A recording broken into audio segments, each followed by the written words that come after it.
Hello दोस्तों, चलिए शुरू करते हैं। आज हम लोग मूविंग कॉइल गैनोमीटर के बारे में मूविंग कॉइल गैल्वेनोमीटर के बारे में हम लोग देखेंगे बच्चों।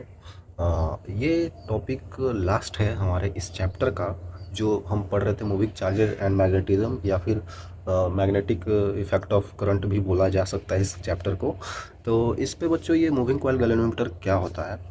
अगर आपको याद हो तो हमने करंट इलेक्ट्रिसिटी में भी गैल्वेनोमीटर के बारे में हमने जिक्र किया था, है ना। उस टाइम पे भी कुछ न कुछ चीज़ें हमने बताया था, कैसे गैल्वेनोमीटर से हम लोग एमीटर भी बनाते थे, वोल्ट मीटर भी बनाते थे, कैसे शंट रेजिस्टेंस को ऐड करते थे पैरेलल में या फिर सीरीज में। तो एमीटर गैल्वेनोमीटर से एमीटर वोल्ट मीटर ये सब बनता था बच्चों। आई थिंक याद होगा यार, थोड़ा बहुत तो याद होगा बच्चों। नहीं सर, कुछ नहीं याद है तो कुछ नहीं याद है तो बच्चों कोई दिक्कत नहीं है, अभी हम कुछ कुछ चीज़ें बताने वाले हैं। तो यहाँ पे बस हमें देखना है कि इसमें कौन कौन से कंपोनेंट का यूज करके बनाया जाता है। वहाँ पे बस यूज देख रहे थे कि ऐसे करेंगे तो ये बन जाता है, ये बन जाता है, लेकिन यहाँ पे इंटरनल चीज़ें देखेंगे कि कैसे ये चीज़ें वेरी करती है, कैसे ये नीडल वेरी करता है, कैसे यहाँ पे इलेक्ट्रोमैग्नेट्स का यूज करके बनाया गया है इसको। ठीक है, तो बस यही चीज़ है, छोटा सा चीज़ है और देख लेते हैं जल्दी से। बस इसमें स्ट्रक्चर देखना है बच्चों कि कैसे कैसे चीज़ें इसमें है अरेंज्ड।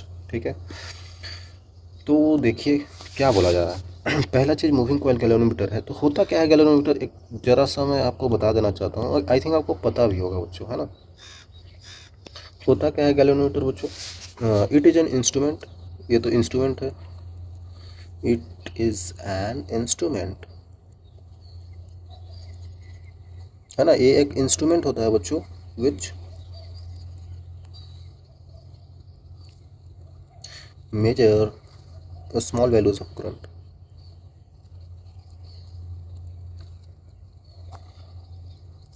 करंट लाइक समझिए कि लगभग मिली एम्पियर्स में मेजर करता है ना।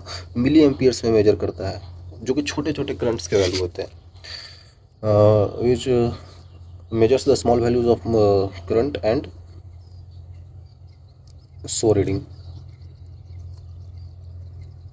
बहुत ईजी है बच्चों, बस ये इसका यही काम होता है। ये जो नीडल देख रहे हैं ना आप, ये नीडल, ये अभी यहाँ से ऐसे कनेक्टेड है, ये जीरो पे है अभी। तो धीरे धीरे अगर यहाँ इसमें करंट बढ़ाया जाए, जैसे यहाँ पे एक वायर है, एक वायर इधर से जाता है इधर से, तो वायर जब यहाँ कनेक्ट किया जाता है तो इसमें सारी चीज़ें फंक्शन होती है, जो यहाँ से जाती है फिर ऐसे करके वो बाहर आती है। सॉरी, यहाँ पे ऐसे बनेगा ना। ठीक है, जो भी चीज़ें इस पर यूज किया जाता है अंदर मैग्नेट्स भी लगे होते हैं, तो उसके कारण बच्चों जब इसमें करंट जाता है तो ये यहाँ पे ये डिफ्लेक्शन शो करता है। और जितना ज़्यादा करंट जाने लगेगा उतना ज़्यादा डिफ्लेक्शन शो करने लगेगा। अगर यहाँ पे 5 मिली एम्पियर का हमने करंट दौड़ा दिया है तो ऐसे जाएगा, इधर जाएगा, तो यहाँ पे 5 मिली एम्पियर शो करेगा, ये यहाँ पे आ जाएगा ऐसे करके। अगर हमने करंट का वैल्यू और बढ़ा दिया तो 10 मिली एम्पियर शो करने लगेगा, और बढ़ा दिया तो 15 मिली एम्पियर शो करने लगेगा, और बढ़ा दिया तो 20 मिली एम्पियर शो करने लगेगा। अरे नहीं करेगा, क्योंकि यहीं तक 15 तक ही है। अरे ठीक है सर, हो जाता है 15 तक ही है ना बच्चों इसका हाई रीडिंग। ठीक है, ये सब चीज़ें हैं यहाँ पे आपको दिख रही होगी। तो ये चीज़, ये जो स्ट्रक्चर है, ये स्ट्रक्चर ऐसा डायरेक्टली साइंटिस्ट ने नहीं खोज लिया था कि भाई मूविंग कॉइल गैल्वेनोमीटर जो होता है वो ऐसा ही होता है कोई चीज़ ऐसे नहीं खोजी जाती है, धीरे धीरे धीरे धीरे चीज़ें बढ़ती जाती है, धीरे धीरे चीज़ों को समझ समझ कर चीज़ें इवॉल्व होती जाती है। ऐसा ही तो रियल लाइफ में भी है बच्चों। एरोप्लेन डायरेक्ट जो अभी देख रहे हो, ऐसा एरोप्लेन तो नहीं बन गया था भाई, लोगों ने बहुत मेहनत किया है, उसके बाद धीरे धीरे हम पढ़ते गए, समझते गए। यही तो ह्यूमन जो है ना, ह्यूमन बच्चों, जो आदमी होते हैं, औरतें भी होती हैं, मतलब जो ह्यूमन होते हैं, मनुष्य हैं, उनमें यही खास बात है कि वो चीज़ों को समझ पाते हैं। बाकी कोई भी ऐसा होता है वो चीज़ों को समझता नहीं है, समझते हैं थोड़ा बहुत, लेकिन जिस तरीके से, जिस प्रकार से हम समझते हैं, हमारे अंदर इमोशंस बहुत ज़्यादा होते हैं, उस तरीके से और भी जो भी इस पृथ्वी पे जीव जंतु हैं उनमें नहीं पाया जाता है। तो उन्हीं के कारण तो हम बच्चों आज एक मतलब थैंक यू बोलना चाहिए इस नेचर को, जो हम लोगों को इस तरीके से बनाया है कि हम लोग चीज़ों को इतना डेवलप कर पाए हैं, है ना। इतना डेवलप कर पाए हैं, ये चीज़ें हम लोग बातें करते, ये चीज़ें हमने नए नए चीज़ें, मोबाइल निकाल दिया, हमने बहुत सारी चीज़ें डेवलप किया है अपने ज़िंदगी में, मनुष्य लोगों ने। ठीक है, तो ये चीज़ें होती है बच्चों। तो डायरेक्टली ये चीज़ तो नहीं आ गया होगा, और हम डायरेक्टली ऐसा नहीं होता है, मेहनत करते रहते हैं, उसके बाद हमें कुछ अच्छा रिजल्ट मिलता है। ठीक है सर, इतना ही बताना होता है। ओके। तो ये बच्चों जो है ये डायरेक्ट नहीं आया था, इससे पहले बहुत सारी चीज़ें हुई थी। तो छोटी सी चीज़ मैं बता देना चाहता हूँ क्या हुआ था। एक्चुअली में हम क्या करते थे कि हमें पढ़ना है moving coil galvanometer.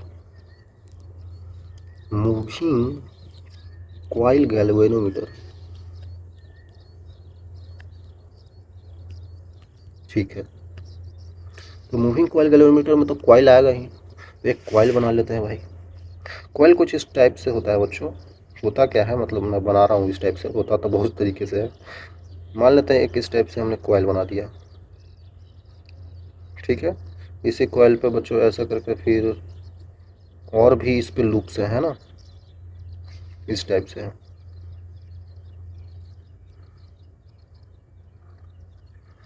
I think आप समझ पा रहे होंगे। बन जाओ भाई, ठीक है बच्चों बन गया। मान लेते हैं करंट इधर से ऐसे करके जा रहा है, इधर से बाहर निकल रहा है, और यहाँ पे भी ऐसे जा रहा है, फिर ऐसे गया, ऐसे गया, ऐसे गया, इधर से ऐसे आ रहा है, ठीक है। ऐसे ऐसे कर आगे की तरफ बढ़ रहा है बच्चों, ठीक है बच्चों। अगर करंट इसमें ऐसे करके जा रहा है तो इसका मैग्नेटिक मोमेंट कैसे होगा? समझ रहे हैं स्ट्रक्चर कैसे बनाया गया है? ऐसे है और यहाँ पे ऐसे ऐसे लूप बना दिया गया, फिर ऐसे करंट जा रहा है। वाइल बनाना है तो भाई नंबर ऑफ लूप्स तो बढ़ाना ही पड़ेगा। लूप्स मतलब कि एक बार हो गया एक लूप, दो लूप, तीन लूप, चार लूप, ऐसा करके एन लूप्स हो जाते हैं, ठीक है। तो ऐसा करके जा रहा है, तो इसमें अगर इस लूप को ऐसे करके करेंगे तो करंट के डायरेक्शन में अगर फिंगल को कर्ल करेंगे तो बच्चों, तो ऊपर थंब जो है वो डायरेक्शन ऑफ मैग्नेटिक मोमेंट देता है हमको। ये चीज़ मैं बता रखा हूँ। तो ऊपर के डायरेक्शन में जब यहाँ पे देखा जाए तो ये इसका क्या हो जाएगा, ऐसा करके मैग्नेटिक मोमेंट हो जाएगा। ये परपेंडिकुलर ही समझिएगा, ऐसा करके है ना, 3D में है। तो मैग्नेटिक मोमेंट कुछ इस टाइप से मिल जाएगा हमें। एरिया वेक्टर भी ऐसे मिलेगा करंट की डायरेक्शन। ये सब चीज़ें थी, ठीक है, कोई दिक्कत नहीं है। अब हमें यहाँ पे इलेक्ट्रोमैग्नेट्स यूज करके गैल्वेनोमीटर बनाना है, तो इलेक्ट्रोमैग्नेट्स हम यूज कर लेते हैं। मान लेते हैं एक बड़ा सा मैग्नेट, इलेक्ट्रोमैग्नेट ये है इस टाइप से, ठीक है। उधर नहीं, चलिए कुछ जैसा भी बन गया बन गया, क्या करें। ये यहाँ पे नॉर्थ पोल होता था, ये यहाँ पे साउथ पोल होता था, ठीक है। तो नॉर्थ से साउथ इलेक्ट्रिक फील्ड लाइन से ऐसे करके जाती थी भाई। हाँ सर, ये सब चीज़ें तो पता है, क्यों बताते हो, क्यों बनाते हो रेत की महल, ठीक है। इस टाइप से हमको पता है मैग्नेटिक फील्ड लाइंस इस टाइप से इधर जाएंगी, कोई दिक्कत नहीं है। अगर देखा जाए बच्चों, अगर देखा जाए यहाँ पे, तो मैंने आपको क्या बताया कि इसका मैग्नेटिक मोमेंट कुछ इस टाइप से है, ठीक है। मैग्नेटिक मोमेंट बच्चों इसका कुछ इस टाइप से है यहाँ। और ऊपर हमने कुछ रीडिंग्स लगा रखा है, मान लेते हैं हम कुछ इस टाइप से हम रीडिंग लगा लिए रखे हैं बच्चों। अच्छा क्यों नहीं बनता है मेरे से, इस टाइप से मान लीजिए बच्चों, ठीक है। यहाँ पे 0 है, यहाँ पे 5 मिली एम्पियर है, यहाँ पे 10 मिली एम्पियर है, यहाँ पे 15 मिली एम्पियर है, इधर भी 5, इधर भी 10, इधर भी 15 मिली एम्पियर, ठीक है। तो देखा जाए बच्चों, देखा जाए तो ये अभी इसका मैग्नेटिक मोमेंट ऐसा है जो कि ऑब्वियसली है इसके प्लेन के परपेंडिकुलर ही है, ऐसे करके है। परपेंडिकुलर ही समझिएगा, वो 3D में है तो आपको ऐसा नज़र आ रहा होगा, लेकिन मैंने परपेंडिकुलर ही बना रखा है। और ये बनता किस तरीके से था बच्चों, आपको आई थिंक याद भी होगा कि हम क्या करते थे, एक इमेजिन करते थे कि मैग्नेटिक मूवमेंट जो बना होगा एक छोटा सा ऐसे बार मैग्नेट शेप का लूप के परपेंडिकुलर यहाँ पे होता है, जिसका नॉर्थ पोल इधर होता है और साउथ पोल इधर होता है, ठीक है। सॉरी, साउथ से नॉर्थ जाता है, हाँ। अगर ये चीज़ आप बना रहे हैं तो ध्यान रखिएगा, साउथ से नॉर्थ जाता है यहाँ पे, यहाँ पे साउथ से नॉर्थ जाता है बच्चों। इस टाइप से कुछ हम चीज़ें जानते हैं, पीछे बता रखा है। ये यहाँ पे मैग्नेटिक मोमेंट है बच्चों। और देखा जाए तो आपको यहाँ पे मैग्नेटिक फील्ड लाइंस अगर बना दूँ मैं, तो यहाँ पे ये तो ऐसे ही जा रहा है। मैग्नेटिक फील्ड लाइंस का डायरेक्शन ये है, मैग्नेटिक फील्ड लाइंस का डायरेक्शन ये है, मैग्नेटिक मोमेंट का डायरेक्शन ये है। आपको पता होगा बच्चों, हमने पढ़ा है कि टॉर्क जो होता है वो m क्रॉस b होता है, ठीक है, एम क्रॉस बी होता है बच्चों। तो ये एम है और यहाँ पे बी है, यही तो बी है, तो दोनों के बीच में एंगल 90 डिग्री है ना। तो एम क्रॉस बी करेंगे तो आपको पता है मिल जाएगा, यहाँ पे एम क्रॉस बी करेंगे तो क्या मिलेगा, एम क्रॉस बी करेंगे तो एम बी साइन ऑफ 90 है तो 90 हो जाएगा, मतलब जो भी हो यहाँ पे।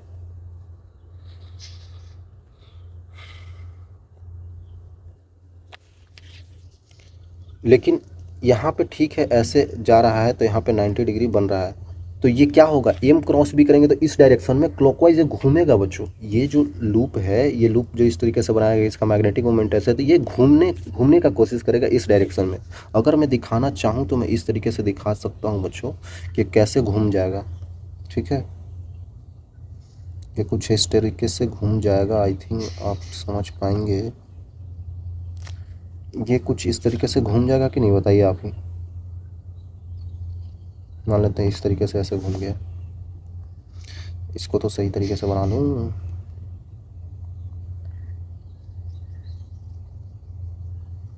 ठीक है, अगर ये इस तरीके से ऐसे घूम गया बच्चों तो आप देख सकते हैं, क्योंकि टॉर्क लग रहा है ना, उस पर टॉर्क लग रहा है तो वो घुमा ही देगा। ये कुछ ऐसा परपेंडिकुलर है, एक सेकंड यार, इधर बन रहा है,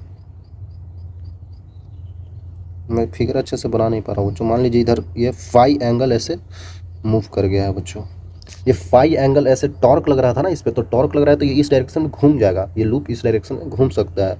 घूमेगा तो मान लेते हैं कोई एंगल फाई ऐसे यहाँ पे आने के बाद ये रुका नहीं होगा बच्चों, यहाँ पे ये आने के बाद ऐसे रुका नहीं होगा, ये तो घूमता ही जाएगा ना, क्योंकि टॉर्क तो अभी भी लग रहा है, टॉर्क लग रहा है, लग रहा है, लग रहा है, लगते जाएगा, लगते जाएगा। ये फिर प्लेन इस तरीके से ऐसे ऐसे परपेंडिकुलर हो जाएगा, मतलब इस तरीके से, लेकिन मैग्नेटिक फील्ड इधर, फिर एरिया वेक्टर इधर, फिर टॉर्क नहीं लगेगा, फिर ये इस डायरेक्शन में आ जाएगा, है ना, ये परपेंडिकुलर हो जाएगा बिल्कुल ऐसे, है ना सपाट, तो ऐसे हो जाएगा।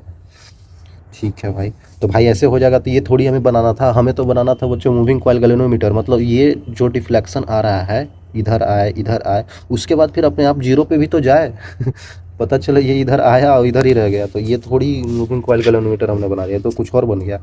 ऐसे कोई डिफ्लेक्शन होता है तो ऐसे करके इधर जाता है, फिर ये अपने आप एक पोजीशन पे आ जाता है कि नहीं। अगर हम लोग बाइक चलाते हैं उसमें स्पीडोमीटर जो स्पीड बताता है वो स्पीड बढ़ता है, फिर बंद करते हैं तो अपने आप जीरो पे आता है कि नहीं, आता है कि नहीं बच्चों। अगर वो नहीं है तो अच्छा लगेगा, नहीं लगेगा, तो ये जीरो पे आना चाहिए। तो जीरो पे कैसे आएगा भाई, जीरो पे कैसे आएगा, तो उसका एक तरीका है बच्चों, उसका एक तरीका है कि हम यहाँ पे अगर स्प्रिंग फिट कर दें इस तरीके से, मतलब कुछ स्प्रिंग वगैरह लगा दें, मैं ये बोल रहा हूँ। मान लेते हैं बच्चों कि कुछ ऐसे करके हम लोग स्प्रिंग लगा देंगे,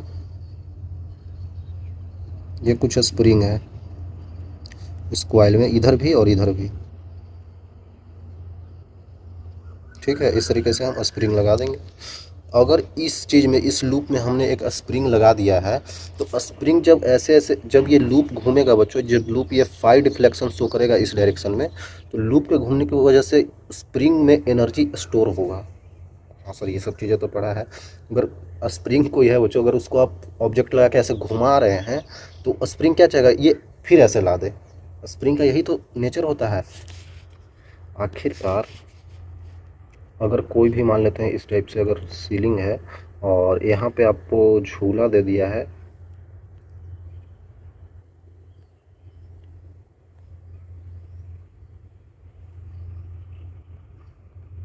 यहाँ पे झूला है, यहाँ पे कोई बैठा हुआ है, ठीक है। तो अगर हम क्या करते हैं कि इसका ऐसे अगर रोटेट करा देते हैं बच्चों, मान लेते हैं झूले को ऐसे ऐसे गोल गोल घुमा देते हैं, अगर आपने ऐसा किया हो बचपन में तो ऐसे घुमा देते हैं, जब छोड़ते हैं तो ऑटोमेटिक वो अपोजिट डायरेक्शन में ऐसे ऐसे घुमा रहे हैं, अपोजिट अपने आप ऐसे ऐसे घूमने लगता है अपोजिट डायरेक्शन में। क्यों होता है, क्योंकि उसमें एनर्जी स्टोर हो जाता है, वो फिर छोड़ने के बाद वो अपने आप अपने इलास्टिक स्टेट, जैसे वो इलास्टिक है ना, तो अपने आप नेचुरल स्टेट में आना चाहता है बच्चों। यही तो इलास्टिक नेचर होता है इस रस्सी का। स्प्रिंग ले लेंगे तो स्प्रिंग का है कि नहीं, स्प्रिंग भी अगर होता है, अगर आप देखे हों इस टाइप से अगर स्प्रिंग होता है, तो इस स्प्रिंग को भी अगर हम ऐसे ऊपर अगर फोर्स लगा के ऐसे कर दें तो फिर अपने आप बच्चों नेचुरल स्टेट पे आना चाहता है ना। अगर ऊपर फोर्स लगा दिया है तो फिर अपने आप ये नेचुरल स्टेट पे आ जाएगा। ये भी चीज़ होता है, लेकिन हमने यहाँ पे ये वाली स्प्रिंग यूज नहीं किया है। हमने ये वाली स्प्रिंग यहाँ पे यूज नहीं किया है बच्चों, यहाँ पे कुछ अलग टाइप का स्प्रिंग यूज किया है। इसलिए किया है क्योंकि ये स्प्रिंग तो ट्रांसलेशनल में ना ये मोशन करता है, तो अगर हम ऊपर फोर्स लगाएंगे तो नीचे आ जाएगा अपने आप। लेकिन ये जो स्पाइरल स्प्रिंग होता है बच्चों, स्पाइरल स्प्रिंग इस टाइप से होते हैं। ये देखिए ये स्प्रिंग है, तो इस स्प्रिंग में अगर हम कुछ ऐसे लगा दें, ऐसे करके, और इसको इस तरीके से घुमाएं, इसको इस तरीके से घुमाएं बच्चों, है ना, यहाँ पे कुछ कैलिबर या कुछ लगा रखे हैं हम लोग, उसको इस तरीके से घुमाएं तो ये गोल गोल घूम के और ज़्यादा टेंस होता जाएगा, है ना, मतलब ये और ज़्यादा इसमें एनर्जी स्टोर होता जाएगा। तो फिर ये अपने आप अपने नेचुरल पोजीशन को लाने के लिए, इसका नेचर इलास्टिक ही तो होता है, फिर ये अपने आप उल्टा डायरेक्शन में घूमेंगे। अब अगर आप ऐसे करके घुमा रहे हैं तो फिर अपने आप उसी डायरेक्शन में, अपोजिट डायरेक्शन में आ जाएगा। तो यही तो होता है स्प्रिंग का नेचर बच्चों। तो यही तो हम यहाँ पे करना चाह रहे हैं, यही तो करना चाह रहे हैं। अगर मान लेते हैं कि ये घुमाते घुमाते स्प्रिंग को हमने कुछ थीटा एंगल घुमा दिया, तो ऐसा देखा गया है एक्सपेरिमेंट्स के थ्रू, ऐसा मैं नहीं बोल रहा हूँ। मान लेते हैं कि इसमें अगर हम लोग कुछ भी लगा रहे हैं, जैसे हम मान लेते हैं कि हम यहाँ पे टॉर्क लगा रहे हैं। टॉर्क तो होता क्या है, आर परपेंडिकुलर क्रॉस एफ होता है। हाँ सर ये चीज़ तो पता है। लेकिन यहाँ पे जो है ना बच्चों, यहाँ पे जो स्प्रिंग में होता है, स्प्रिंग में जो लगता है torque, torque directly proportional to theta आ जाता है, या फिर जो भी एंगल बोलिए यहाँ पे, जिस एंगल से आप घुमा रहे हैं इस चीज़ को, जब घुमा रहे हैं ना बच्चों आप, तो यहाँ पे अगर कोई डिफ्लेक्शन देंगे तो कोई इस तरीके से मूव करेगा, इस तरीके से। अगर कुछ बड़ा चीज़ ऐसे हम लोग रख दिए हैं तो उसको मूव करेंगे तो इस तरीके से मूव होगा। हाँ सर लग तो रहा है। ऐसे आप सोचेंगे कि ये चीज़ तो गोल गोल मूव हो रहा है बच्चों, ये चीज़ तो गोल गोल मूव हो रहा है, तो उसको भी लेकर बना सकते हैं कि ये जितना थीटा मूव होगा, जितना थीटा मूव होगा वैसे उतना ही टॉर्क होगा। ऐसा लोगों ने एक्सपेरिमेंट किया है बच्चों। यहाँ पे ऐसा थीटा गोल गोल घूमने की वजह से हो रहा है, लेकिन यहाँ पे ये बगल में लगा हुआ है ना, तो ठीक है ये घूम तो रहा है, लेकिन इसके वजह से मैग्नेटिक मोमेंट ऐसे जा रहा है। ठीक है, समझ पा रहे हैं ना आप, यहाँ पे गोल घूम रहा है, लेकिन अगर हम इससे फिर एक ऐसा लूप लगा दें और उसको ऐसे कर दें तो ये डिफ्लेक्शन ही तो शो करेगा। ठीक है, तो जैसे जैसे टॉर्क बढ़ा रहे हैं, जैसे मान लेते हैं कि हमने 1 डिग्री बढ़ाया, ठीक है ना, तो टॉर्क 1 डिग्री बढ़ गया, ऐसे किया तो 2 डिग्री बढ़ाया, तो यहाँ पे मतलब समझ रहे हैं ना आप, जैसे थीटा बढ़ा दिया तो थीटा टाइम्स हो गया। तो उस तरीके से आप समझ सकते हैं बच्चों, जितना बढ़ाते जाएंगे तो डायरेक्टली प्रोपोर्शनल आता जाएगा, डायरेक्टली प्रोपोर्शनल है।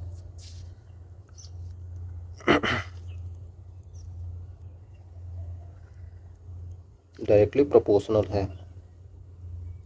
ठीक है बच्चों, जितना आप यहाँ पर थीटा बढ़ाते जाएंगे उतना टॉर्क इसमें बढ़ता चला जाएगा।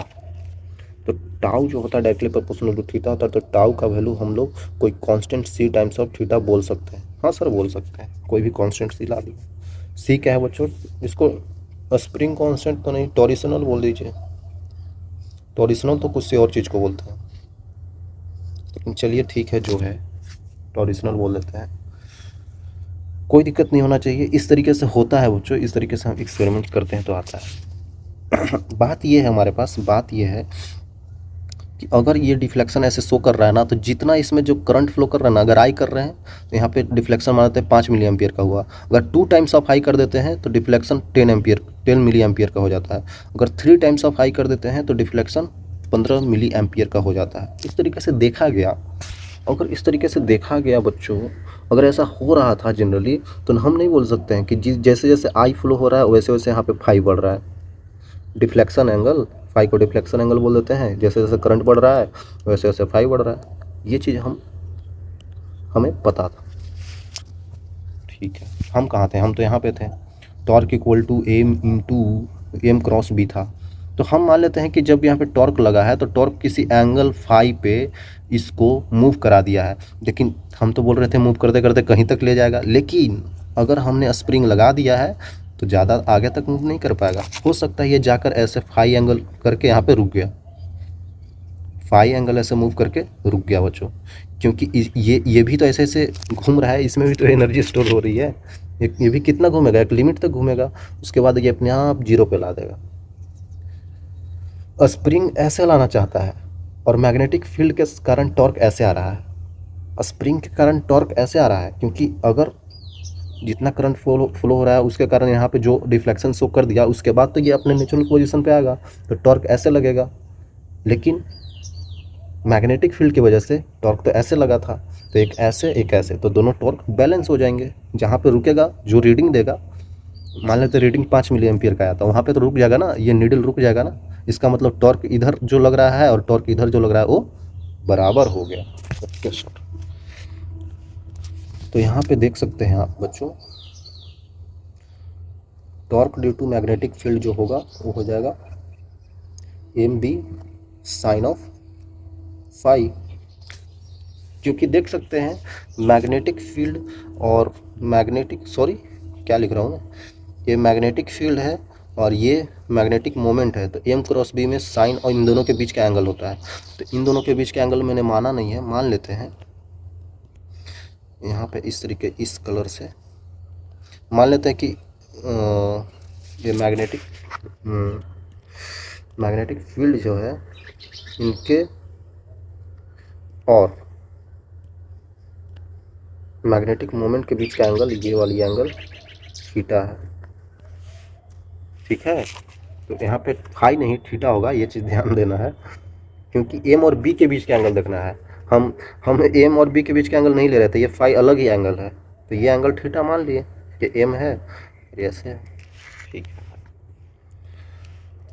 और टॉर्क ड्यू टू स्प्रिंग कितना होगा, मैंने अभी बताया बच्चों, वो डायरेक्टली प्रोपोर्शनल टू जितना यहाँ पे जो एंगल मूव करता है, तो यहाँ पे फाई एंगल मूव कर रहा है, ठीक है सर। यहाँ पे तो आप डायरेक्ट ऐसे बता दिए थे, तो इसको घुमाएंगे और अगर इस पर लूप लगा देंगे तो लूप का जो मैग्नेटिक मोमेंट होगा वो तो डिफ्लेक्शन शो करेगा ना।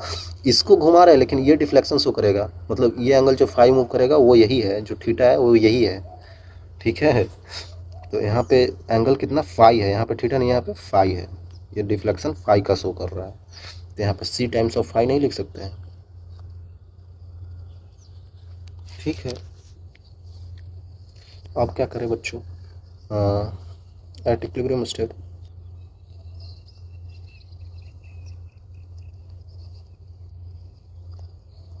अगर इस टाइप का स्टेट आएगा तो यहाँ पे tau of a magnetic field की वजह से, टाउ ऑफ स्प्रिंग की वजह से दोनों टॉर्क बराबर हो जाएंगे। मतलब कि M B sine of theta equal to C times of phi आ जाएगा। मैग्नेटिक मोमेंट होता क्या है, अगर कोई लूप है तो लूप की वजह से मैग्नेटिक मोमेंट होता है number of loop I into area उसका, ये चीज़ तो पता ही होगा बच्चों आपको। तो यहाँ पे लिख सकता हूँ N I A B sine of theta equal to C times of phi. यहाँ पे अगर देखा जाए जो डिफ्लेक्शन आ रहा है वो क्या आ रहा है, N I A B sine of theta divided by C. तो अगर फाई का प्रोपोर्शनलिटी चेक करें, फाई कैसे प्रोपोर्शनल है, ये जो फाई है ये किसके प्रोपोर्शनल है। देखिए अगर हम कोई भी गैल्वेनोमीटर बना लिए हैं, अगर ओवरऑल ऊपर से बना दिए हैं, पूरा पैक वैक हो गया है, तो उसमें नंबर ऑफ टर्न्स तो नहीं बढ़ा सकते हैं, क्योंकि वो अंदर है ना भाई, ये तो अंदर है लूप, ये तो कांस्टेंट ही रहेगा। एरिया उसका तो कांस्टेंट ही रहेगा, जो लूप हमने बना दिया, जो अंदर फिट कर दिए हैं वो तो कांस्टेंट ही रहेगा, नंबर ऑफ टर्न्स भी कांस्टेंट रहेगा। मैग्नेटिक फील्ड जो इलेक्ट्रोमैग्नेट्स हम यूज कर रहे हैं, हम जनरली उस चीज़ को कांस्टेंट ले लेते हैं, वैसे बढ़ाने के लिए बढ़ा सकते हैं लेकिन हम उसको कांस्टेंट ही लेते हैं बच्चों। और एन भी कांस्टेंट, एरिया भी कांस्टेंट, और सी तो क्या है, सी को मतलब सी जो स्प्रिंग हम यूज कर रहे हैं उस पर डिपेंड करता है ना, उसका क्या नेचर है ना।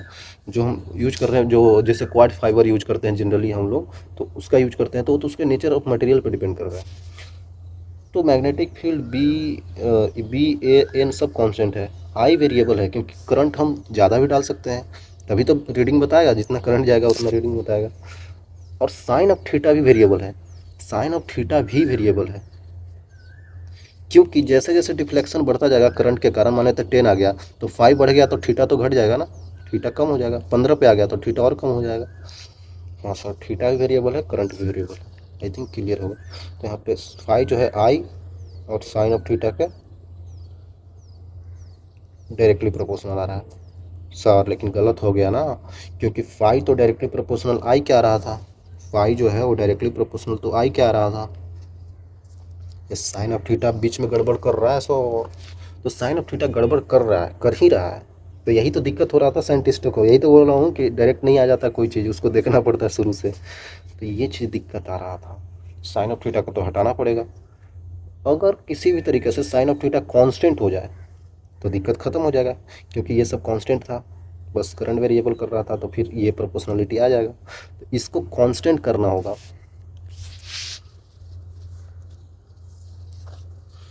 For making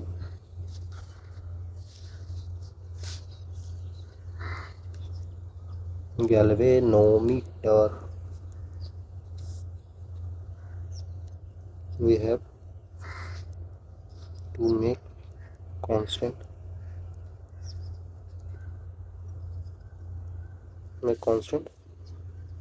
sign of theta. Sine of theta का वैल्यू हम लोग कांस्टेंट करना होगा बच्चों, ठीक है।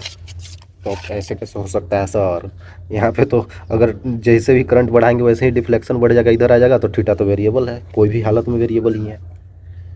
हमें लाना इस तरीके से है, तभी जाकर गैल्वेनोमीटर सही से काम करेगा, क्योंकि थीटा वेरिएबल हो जाएगा तो थीटा का वेरी करने के कारण यहाँ पे डिफ्लेक्शन भी करंट और थीटा दोनों पे डिपेंड कर रहा है, वो दिक्कत कर रहा है बच्चों, क्योंकि हमें जनरली डायरेक्टली प्रोपोर्शनल ही मिला था, है ना। जैसे करंट बढ़ाने 2 टाइम्स कर दिया तो यहाँ पे 2 टाइम्स डिफ्लेक्शन हो गया, इस तरीके से हो रहा था, ऐसा देखा गया। तो इसको हटाने के लिए हम एक चीज़ यूज कर सकते हैं बच्चों, एक यूज कर सकते हैं चीज़ों को। वो क्या होता है वो क्या होता है बच्चों, ये चीज़ है, ये चीज़ आप जो देख रहे हैं ना, ये यूज किया गया सिलेंड्रिकल चीज़, इसको बोल देते हैं सॉफ्ट आयरन सिलेंडर, या फिर सॉफ्ट आयरन कोर भी बोलते हैं, इसका यूज किया गया। तो ये जो सिलेंडर आप देख रहे हैं बच्चों, ये सिलेंडर इस टाइप से है,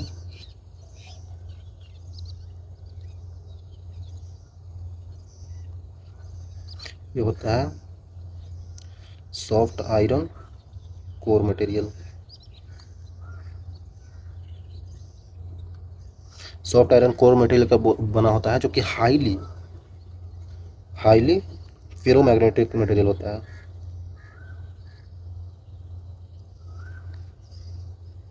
ठीक है बच्चों, हाईली फेरोमैग्नेटिक मटेरियल होता है। फेरोमैग्नेटिक मटेरियल मैं बताऊंगा मैग्नेट्स में, उसमें क्या होता है कि ये बहुत ज़्यादा इलेक्ट्रिक मैग्नेटिक फील्ड लाइंस को अपनी तरफ अट्रैक्ट करता है ना। फेरोमैग्नेटिक मटेरियल बहुत हाई मैग्नेटिक फील्ड लाइंस को अपने तरफ अट्रैक्ट करते हैं, इनका नेचर ये होता है, ठीक है, इनका नेचर ये होता है। और ये जनरली अच्छे मटेरियल से बने होते हैं, है ना, अच्छे मटेरियल से बने होते हैं, जो बहुत सारा मैग्नेटिक फील्ड लाइंस अपने अंदर समा लेते हैं। तो इसी पे हम लोग क्या किए हैं कि वायर को लपेट दिया है। इस बार ये लूप कुछ ऐसा है, ये लूप कुछ ऐसा है बच्चों इस बार ये, ठीक है।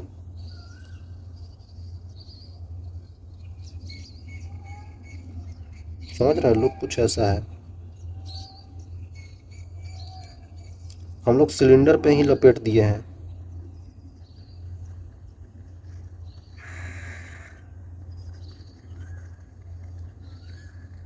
आ रहा समझ में, इस तरीके से हम लपेट दिए हैं,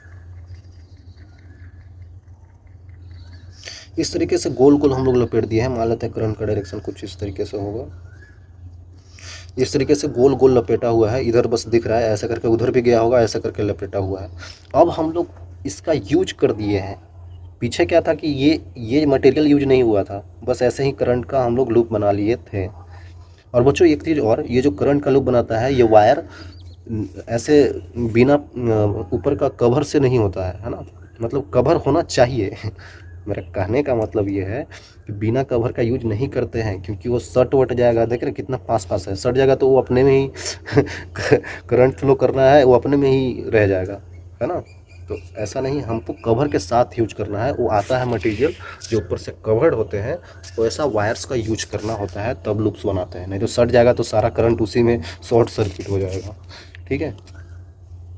इस तरीके से होता है बच्चों, इस तरीके से होता है, अंदर की तरफ ऐसे ऐसे जाता है। तो यही लूप आप देख सकते हैं यहाँ पे इस तरीके से बना रखा है, इस लूप का नाम भी दे दिया होगा देखिए लूप कॉइल हो जाता है ना, कॉइल दे दिया है। ऐसा ही कुछ होता है बच्चों, ऐसा ही कुछ होता है। और जो मैंने बोला था पीछे जो स्प्रिंग होता है, स्प्रिंग जो होता है उसमें फास्फोरस ब्रोंज कंट्रोल स्प्रिंग होता है। जो ये जो स्प्रिंग जो हम लोग यूज करते हैं ना, ये वाले स्प्रिंग जो मैंने यूज किया था, ये कौन सा मटेरियल से बना होता है बच्चों? फास्फोरस ब्रोंज कंट्रोल स्प्रिंग रहता है, फास्फोरस ब्रोंज मटेरियल से बना होता है। ठीक है, ये सब चीज़ें होती है बच्चों। आई थिंक क्लियर होगा, और भी चीज़ें इसमें बताने लायक तो है नहीं। ठीक है, तो हम इस चीज़ का यूज करेंगे by using this ferromagnetic material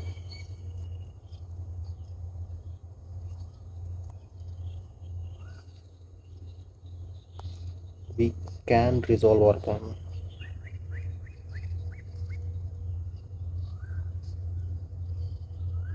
you can resolve our problem, है ना। इसका यूज करके हम लोग अपने प्रॉब्लम्स को रिजॉल्व कर सकते हैं। वो कैसे? देखिए, हम अगर ऐसा जनरली देखें तो इस टाइप से हो जाता है। अब ये चीज़ बन चुका है, इसका यूज हम कर लिए हैं, इस सिलेंडर का यूज कर लिए हैं। ठीक है, तो ऐसा आपको ऊपर से देखेगा, है ना, इस टाइप से ऐसे पूरा देखेगा, आपको नज़र आएगा। करना कुछ नहीं है, अब हम जो उसका यूज कर रहे हैं उसका यूज करते हैं। टॉप व्यू यहाँ पे देखिए, सब कुछ समझ में आ जाएगा। टॉप व्यू मतलब कि आपका आँख यहाँ पे आ गया, आप, है ना, ऊपर से देख रहे हैं, ऊपर से इस चीज़ को देख रहे हैं। जो आप सोच रहे होंगे ना नॉर्थ पोल साउथ पोल किस तरीके से हम लोग यूज करते हैं, तो वो देखिए इस तरीके से यूज कर सकते हैं। पीछे जो हम लोग यूज कर रहे थे वो कैसे था? वो डायरेक्टली ऐसे दिख रहा था हमें, जो डायरेक्टली ऐसे करके दिख रहा था। लेकिन अब जो हम लोग यूज कर रहे हैं वो देखिए थोड़ा सा कर्व है, इसका भी यूज है ना। ऐसे हॉर्स मैग्नेट होता है, परमानेंट मैग्नेट होता है। ठीक है, इस तरीके से। तो टॉप व्यू अगर आपको मैं दिखा दूँ यहाँ पे, तो टॉप व्यू आप देख सकते हैं बच्चों कि आपको कुछ इस तरीके से दिखेगा,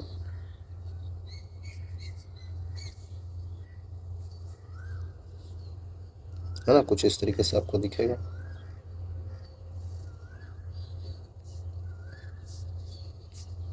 ठीक है, ऊपर से देख रहे हैं बच्चों, आप समझ रहे हैं ना, हम यहाँ से देख रहे हैं, ये आँख आपका यहाँ पे है। ऊपर से देखेंगे तो ऐसे दिखेगा, और ये पूरा गोल ही दिखेगा। ये क्या दिखेगा? ये तो पूरा गोल ही दिखेगा ना भाई, ये पूरा गोल ऐसे दिखेगा। सिलिंड्रिकल को ऊपर से देख रहे हैं, पूरा सिलेंडर इस तरीके से है, इस तरीके से, लेकिन हम यहाँ से देख रहे हैं, आँख यहाँ है, तो ये गोल ही तो दिखेगा। और इस पे जो वायर्स के लूप होंगे, जो लूप्स होंगे, वो किस तरीके से दिखेंगे? यहाँ पे इस तरीके से दिखेंगे। जो लूप्स होंगे कुछ इस तरीके से देखेंगे ना बच्चों।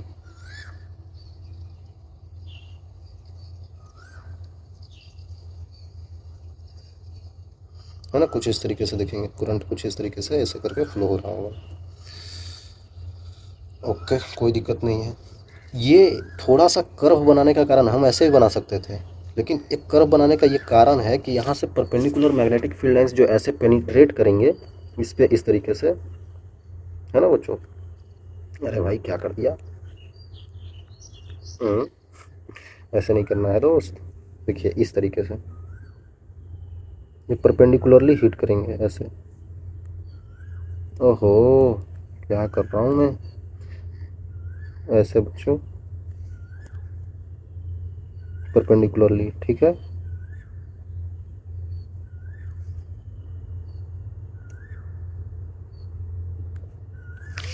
और इधर भी कुछ इस तरीके से आ जाएंगे।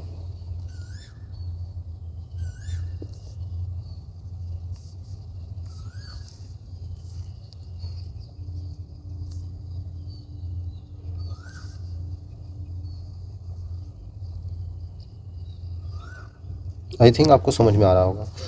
तो ये परपेंडिकुलरली ऐसे यहाँ पे मैग्नेटिक फील्ड लाइंस ऐसे जा रही हैं, क्योंकि ये आपको पता है नॉर्थ पोल है, ये साउथ पोल है, तो इनका डायरेक्शन कुछ ऐसे होगा। ये इधर इधर से ऐसे जा रहे होंगे, और इधर से ऐसे निकल जा रहे होंगे।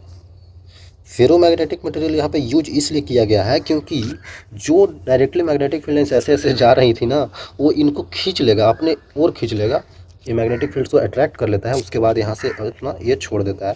तो ये ऐसे गया, तो ये बच्चों यहाँ पे ऐसे निकल गया होगा, ऐसे निकल गया होगा। ऐसा नहीं है, ऐसे नहीं निकला है, ये ऐसे नहीं निकला है, ये ऐसे नहीं निकला है। समझिए, अगर ऐसे निकलेगा तो ये तो यहाँ पे कट कट हो जाएगा ना, magnetic field lines, electric field lines आपस में एक दूसरे को कहीं पे कट नहीं करते हैं, क्योंकि कट किए तो वहाँ पे हमको डायरेक्शन ही नहीं समझ में आएगा किधर गया, है ना। इसीलिए जनरली जो होता है अंदर का जो हमें दिखता है मटेरियल, वो इस टाइप से जाता है बच्चों। ये देखिए इस टाइप से मैग्नेटिक फील्ड लाइंस गई हैं, इस टाइप से मैग्नेटिक फील्ड लाइंस गई हैं, इस टाइप से मैग्नेटिक फील्ड लाइंस गई, ठीक है।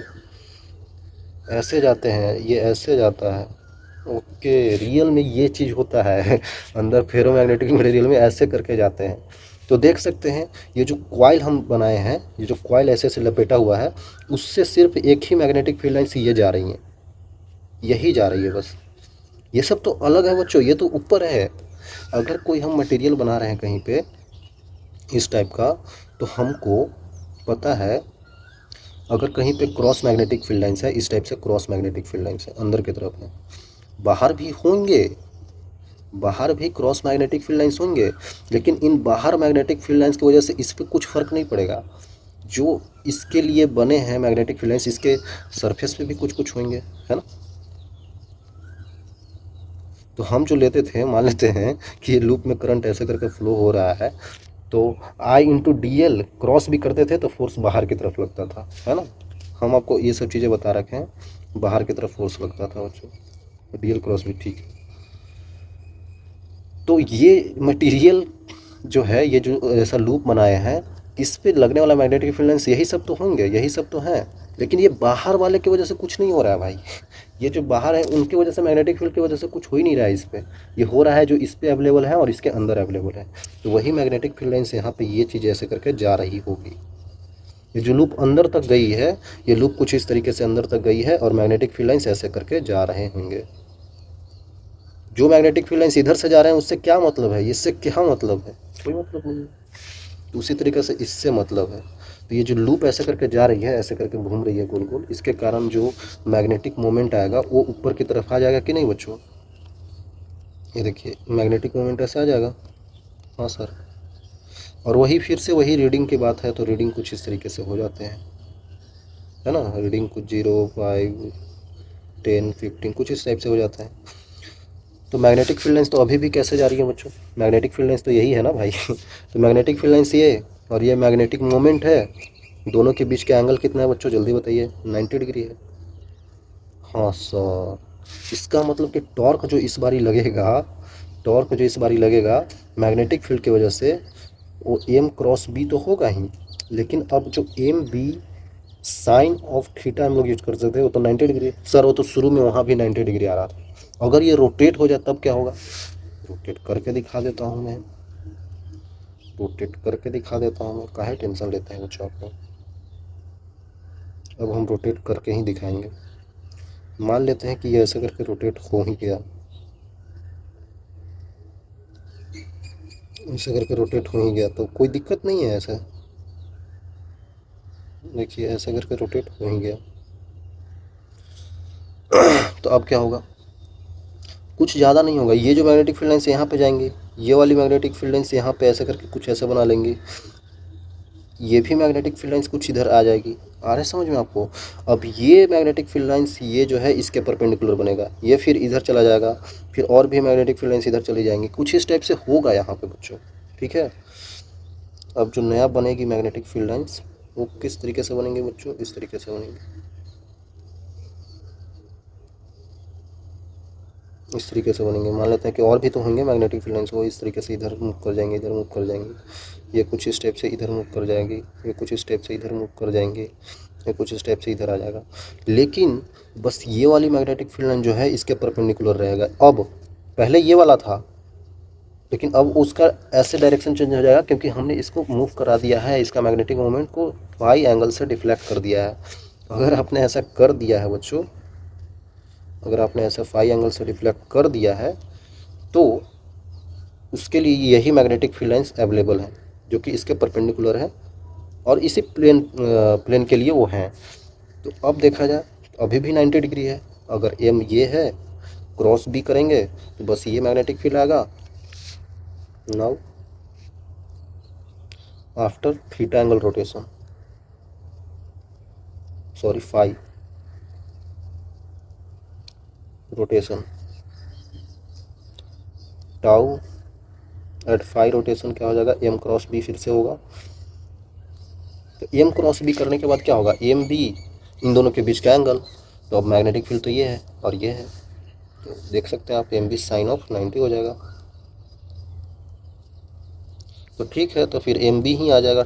अगर फाई एंगल भी रोटेट कर देते हैं तो एम बी ही आ जाएगा। पहले भी एम बी था तो भाई एम बी ही रहेगा बच्चों, इसमें कोई ऐसा नहीं है कि कुछ और आ जाएगा। यही तो फ़ायदा हुआ, यही तो हमें लाना था टॉर्क। मैग्नेटिक फील्ड की वजह से फाई ही आना चाहिए था। यहाँ पे जो साइन थीटा वो तो हट गया ना, क्योंकि थीटा का वैल्यू अब 90 आ रहा है हमेशा, फिर थीटा हट गया तो फाई अब डायरेक्टली प्रोपोर्शनल टू आई आ गया। Now torque due to magnetic field, torque due to spring, दोनों की वजह से आप देख सकते हैं ये क्या आया था, N I A B sine 90 आ गया है, और यहाँ पे क्या आ रहा है, सी टाइम्स ऑफ फाई आ रहा था। तो अब यहाँ पे देख सकते हैं I directly proportional to phi आ गया। यही चीज़ तो हमें लाना था, हो गया बच्चों, यही हमें लाना था, यही हमने ला दिया, और ये चीज़ हमको समझ में भी आ गया। बहुत ईजी है बच्चों, आप लोग कर सकते हैं खुद से भी। तो अब इसमें कुछ आगे का चीज़ आ जाता है, कुछ करंट सेंसिटिविटी, जिसको हम लोग सेंसिटिविटी आई लिखते हैं, एस आई। तो ये क्या होता है, गैल्वेनोमीटर में डिफाइंड है the deflection produced by the galvanometer per unit current flowing through it. Okay, इसका जो डिफ्लेक्शन होता है वो बोलता है कि गैल्वेनोमीटर का डिफ्लेक्शन जो है per unit current flowing through it, तो यही होता है एस आई। ठीक है, तो आप इसको कैसे लिख सकते हैं, क्योंकि आपको पता है, आपने पढ़ा अभी, सी टाइम्स ऑफ फाई जो आ रहा था एन आई ए बी आ रहा था। तो अगर फाई बाई आई अगर हम लिखना चाहें तो कितना आ जाएगा बच्चों, N A B divided by C. तो यहाँ पे एन ए बी आ जाएगा डिवाइडेड बाई सी आ जाएगा। ओके सर, तो यही हो गया करंट सेंसिटिविटी, सेंसिटिविटी। ठीक है, अगर if we want to increase S I, अगर हम लोग इसको बढ़ाना चाहते हैं, देन बाई इंक्रीजिंग एन को बढ़ा दीजिए, एरिया को बढ़ा दीजिए, मैग्नेटिक फील्ड को बढ़ा दीजिए, ये सब बढ़ाने से क्या होगा, एस आई इंक्रीज होगा, S I will increase. And C को घटा के भी हम लोग कर सकते हैं, सी को घटा के भी कर सकते हैं, है ना। ये सी जो क्या होता है, मैंने अभी बताया बच्चों आपको, यहाँ पे जो मटेरियल आया था, ये जो सी इसका कांस्टेंट होता है वो फास्फोरस ब्रोंज मेटल का होता है। तो ब्रोंज का होता है, उसका मटेरियल का प्रॉपर्टी को हम लोग बढ़ा के सी का वैल्यू भी घटा सकते हैं, जिसके कारण एस आई का वैल्यू बढ़ जाएगा। ठीक है, आई थिंक क्लियर होगा। तो ये सब चीज़ें हम लोग कर सकते हैं अगर हमको एस आई बढ़ाना है। ठीक है सर, कोई दिक्कत नहीं है। वोल्टेज सेंसिटिविटी क्या होता है, इसको एस भी से रिप्रेजेंट करते हैं। ये गैल्वेनोमीटर को डिफाइन किया जाता है, जिसमें डिफ्लेक्शन होता है produce by the galvanometer per unit, per unit क्या वोल्टेज होगा ना, per unit voltage applied to it. ठीक है, तो यही है बच्चों, यहाँ पे एस भी का वैल्यू जो हो जाएगा वो फाई डिवाइडेड बाई वोल्टेज हो जाएगा। वोल्टेज का वैल्यू क्या होता है, V equal to I times of R होता है। तो करंट इंटू आई होता है, तो हमें पता है कि सी टाइम्स ऑफ जो फाई आ रहा था वो एन ए आई बी आ रहा था, एन आई ए बी। तो अब हम लोग करना चाहें तो फाई बाई आई का वैल्यू क्या हो जाएगा बच्चों, N A B divided by C. अगर phi by I into R multiply कर दिए तो एन ए बी आ जाएगा divided by C times of R आ जाएगा। तो यही तो होता है phi by I, phi by V, V equal to I R, तो ये आ जाएगा। तो एन ए बी आ जाएगा divided by C times of R आ जाएगा। तो ये हो गया voltage sensitivity.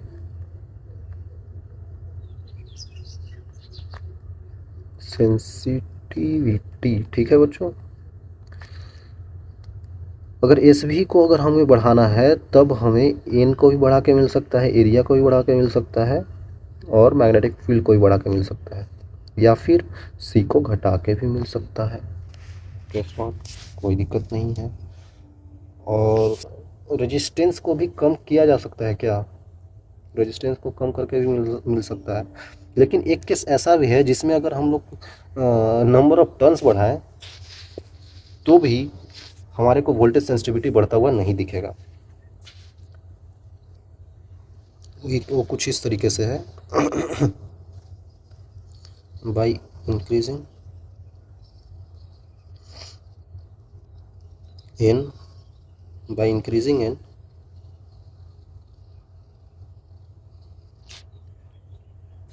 current sensitivity SI can be increased, but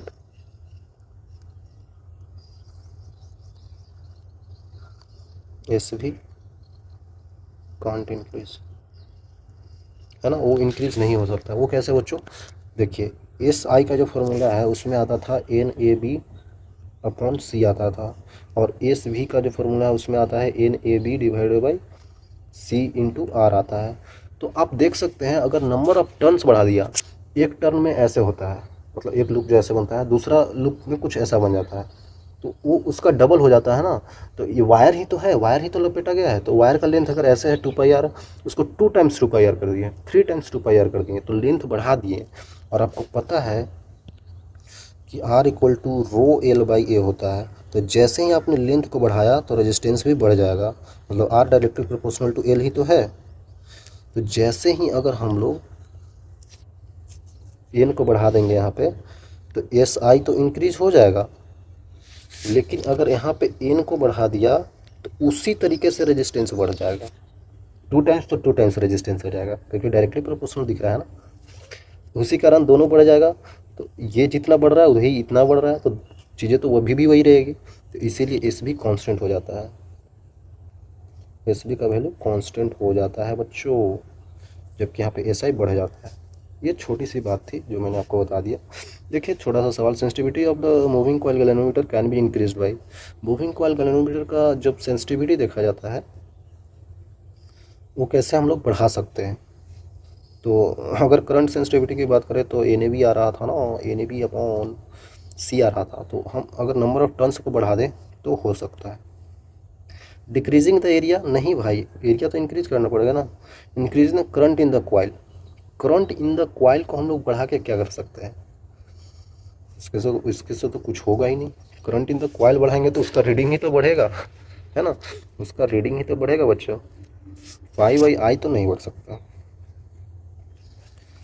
introducing soft iron core inside the coil, coil में सॉफ्ट आयरन कोर तो हम लोग इस्तेमाल करते ही हैं, उसको इंट्रोड्यूस करने से थोड़ी कुछ होगा, वो तो हम लोग करते ही हैं बच्चों। आई थिंक पहला आंसर होना चाहिए। इसमें सवाल में क्या बोला रहा था? Moving coil galvanometer 100 turn size के पास 1 स्क्वायर सेंटीमीटर का है एरिया। जो रीस्टोरिंग कपल है, रीस्टोरिंग मतलब force per unit length radian क्या दे रखा है, न्यूटन मीटर रेडियन दे रखा है, ठीक है। तो यहाँ पे मैग्नेटिक फील्ड जो दे रखा है 5 टेस्ला का, तो सेंसिटिविटी और गैल्वेनोमीटर बता दें, करंट सेंसिटिविटी कितना होगा, करंट सेंसिटिविटी। तो यहाँ पे करंट सेंसिटिविटी को कैसे लिख सकते हैं हम लोग बच्चों? 5/I लिख सकते हैं, उसको लिख सकते हैं NAB डिवाइडेड बाई C लिख सकते हैं, ठीक है। नंबर ऑफ टर्न्स 100 है, एरिया कितना है 1 स्क्वायर सेंटीमीटर, तो 1 इंटू 10⁻⁻⁴ मीटर स्क्वायर में कर देते हैं। मैग्नेटिक फील्ड तो 5 टेस्ला का ही है। C जो है रीस्टोरिंग कपल जो है, मतलब जब हम लोग टॉर्क लिखते थे बच्चों, तो स्प्रिंग के कारण जो लिखते थे वो C टाइम्स ऑफ पाई तो लिखते थे बच्चों, ठीक है। तो यही तो होना चाहिए, टॉर्क का जो यूनिट होता है न्यूटन मीटर हो जाएगा और पाई नीचे चला जाएगा, तो C ही तो दे रखा है, C का वैल्यू ही दे रखा है, तो 10⁻⁸ है, तो ये 10⁻⁴ हो जाएगा।